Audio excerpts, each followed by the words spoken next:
Yeah, boy.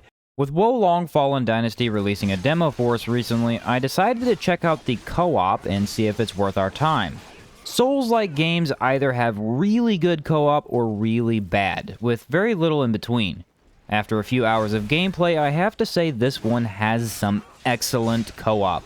Not only does it shake up the gameplay and allow you to take on enemies in different ways, but it doesn't seem to disrupt the flow of the game. There are quite a few things I love about this co-op so far, but before we get into that, let's see how you can actually join another player. The beginning of the game does not allow for co-op. You gain access to it after the first boss, but you can come back later and clear this again with a friend if you want to. Once you gain access to the co-op feature, you'll need to rest at a battle flag, and then select Online Lobby. If you have someone in mind you want to join with, select co-op and set up a password. Once both of you have the same password input, you can press Recruit Allies. You'll then be sent to a co-op menu screen where you have a variety of options. Change your equipment or change up skills and spells while you wait for the other person to join. This allows you to work together before entering an area to set up the best possible combinations. In order to actually play, however, you'll need to select a battlefield. Here, you'll be able to select an area or level of the game. As this is the demo version, there are only two options. The original area you needed to do first alone, and then the second, larger battlefield. Once either is selected, you press Co-op Start and get into the game.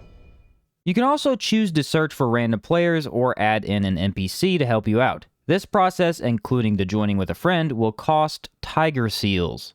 I had around 16 of them after playing through the demo twice, so they don't seem very hard to get. Even if they will be, you stay with your co-op friend after bosses and through the entire area. None of this partner exiting the world nonsense we're all accustomed to in the Souls series. Not that you can't have fun with that system, but something like this is almost always better. The game works exactly the same in solo as it does in co-op. There are the same number of enemies who don't seem to be any harder. You either completely destroy one at a time or split up to take on groups much more efficiently. If one of you dies, you can be revived by the other. This is almost an instant revive, but you'll only have a few revives in total. Resting on a battle flag resets the area and usually teleports the other player to you if they happen to be out in the world. I'm not really sure about scaling or any of that because, like I said, the enemies didn't seem any harder at all.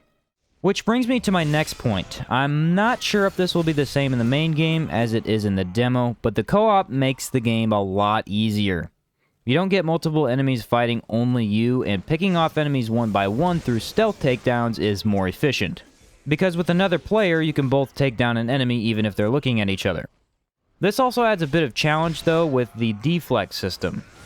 Most of the combat in Wo Long can be drastically simplified by deflecting every single attack and countering. With another player added in, you might have more difficulty pulling this off. It's a bit harder to see what's going on in tight spaces, and who the enemy's actually attacking messes with you as well. Overall, though, the combat didn't feel much different and was extremely fun. I'll say that again because it's why I'm making this video, but this co-op system is very, very fun. I'm an avid fan of co-op RPGs or co-op Souls-likes, and this makes me 10 times more interested in this game's release.